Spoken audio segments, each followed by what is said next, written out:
Hi guys, it's me, Vance. Today is April 7th, 2019, and in the church this is known as Passion Sunday, and boy am I passionate about the things I'm going to be talking about in this video. So within the last year or two, I've been making videos where I've been talking about my journey to becoming a priest in the Anglican Church, in the Anglican communion of the Christian faith, and I haven't made any update videos in a while, mainly because I've just been very busy with work and other things and I haven't gotten around to making an update video. I think the last time I talked about my journey to the priesthood, I was talking about going to the Conference of Ministry for the Episcopal Diocese of Central Florida, which was last year. And, but that's a completely different topic. Basically what I want to talk about in this video is that, I used to go to St. John's Episcopal Church in Kissimmee, but now I'm going to two churches. I'm going to a church which is basically in the living room of the priest, Father Tim, which is called St. Andrew's Anglican Church. And I also go to a cathedral church in Port St. John, which is near Cocoa Beach in Florida, and it's the St. Patrick's Anglican Catholic Cathedral. And basically, this is one of those churches where, they don't really have a lot of clergymen, they don't have a lot of parishioners.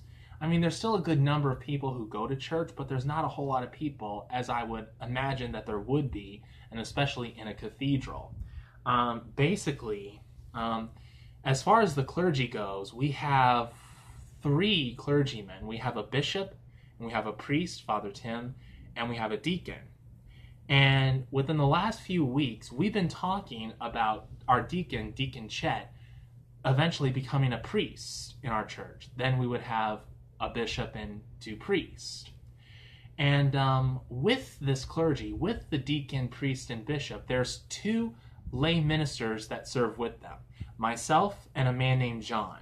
And there's been talks about us becoming subdeacons in the church. And basically, I've spoken to the bishop when we were having lunch at an Italian restaurant earlier today, and basically he said that more than likely these things are going to take place after an Anglican synod, or a meeting of bishops, which is supposed to take place this August coming up.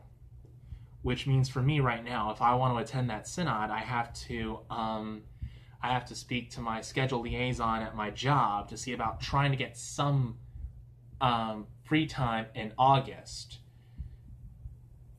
maybe unpaid vacation time, because the company that I work for, they do things in a certain way to where they got to work with everybody, and when certain situations happen, they're willing to pull strings every once in a while and do this and do that, but they got to think about the benefits of the company, because if the company suffers, then there's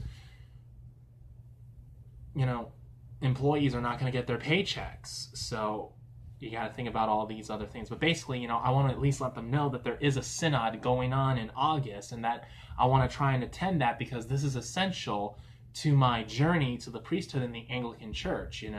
I need to do the things that I need to do so that I can become a priest, because that's basically my main goal right now, is I want to be a priest. Eventually in the future, I would like to become a bishop, but for now, I would be happy at least being an assistant priest or an associate pastor for the rest of my life. That much I would ask for. And so basically, yeah. Now, I'm not sure how everything's going to work out. I don't want to get everyone's hopes up. I don't want people to think, oh, he's really going to become a subdeacon. I mean, there's no reason for me to think that it's not going to happen. I honestly believe that, once we go through the synod and once we're asked questions by the bishop, once, they ask us certain questions and they find out a little more about us, they'll realize that, we're qualified to become subdeacons. But, every establishment, they have their own rules as to how things are supposed to work. Like, for example, as opposed to the Anglican Church, in the Roman Catholic Church, if you're going to be a priest, the number one thing that you got to do is you got to take the vow of celibacy, which means, well, for the most part, it's supposed to mean that you're not supposed to have sex at all. But since being married means that every once in a while a husband and wife can have sex, they figured that it's best that the priest remain single for the rest of his life, or at least for as long as he's going to be an ordained minister in the church. If he decides to leave the church, then he can become married if he wants, because he's not a priest anymore. At least not an active minister in the church. You know, it is possible, of course, to be married and be celibate, but sometimes it's not always, likely. But anyway, the point is that, it's possible that, maybe they may think I'm not qualified to be a subdeacon just yet because, I still don't have my bachelor's degree and I might be too young. They may have their reasons, so I don't know. So I don't want to make a video saying, hey, I'm going to be a subdeacon by the end of the year, and then when the end of the year comes, I'm still just a average lay minister, a lay reader in the church. I don't want to get everyone's hopes up, but from everything that we've been talking about so far, more than likely it's possible that Deacon Chet is going to eventually become a priest, and that my fellow lay minister John and I are more than likely going to become subdeacons. So I'm very happy about this, and even though my goal is to become a priest, when I become a subdeacon, I'm going to savor every single moment of being a subdeacon. I'm going to cherish every single minute that I'm a subdeacon. And even when I become a deacon, because, my goal is to become a priest, and, I'm not going to rest until I fulfill that goal. I feel that that's my calling, is to be a priest. I'm not going to rest until the bishop lays his hand on me and say, you are a priest. But at the same time, for as long as I'm going to be a subdeacon and eventually a deacon, I'm going to savor every single moment. I'm going to enjoy it. I'm going to use it to my benefit. I'm going to, not just my benefit, but for the benefit of the church, because what a minister in the church does, it's not just for the minister himself, but it's also for the people in the church, because that's what a minister is supposed to be. He's supposed to be there for the flock. Ministers, as far as I'm concerned, are supposed to be assistants to the shepherd, the good shepherd himself, Jesus Christ. We're supposed to be assistants, if anything else, to the shepherd in assisting him to help with the flock, to assist the flock in following their shepherd to heaven, if that makes any sense.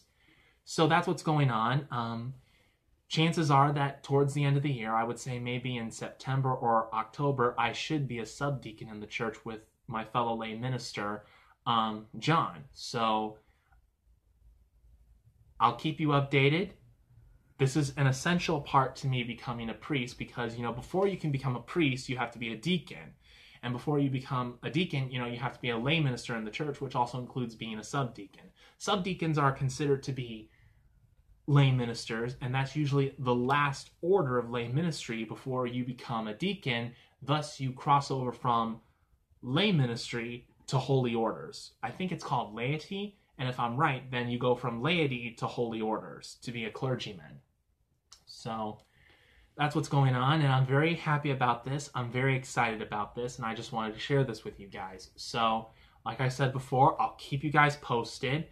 I'll let you know how things happen. One of the things I hope to do when I go to the synod is I hope I can get some videos and some pictures so I can share the pictures on Facebook, and so I can share the videos here on YouTube, because one of the things I like to do with my videos is I like to document my life. I like to document everything that I do.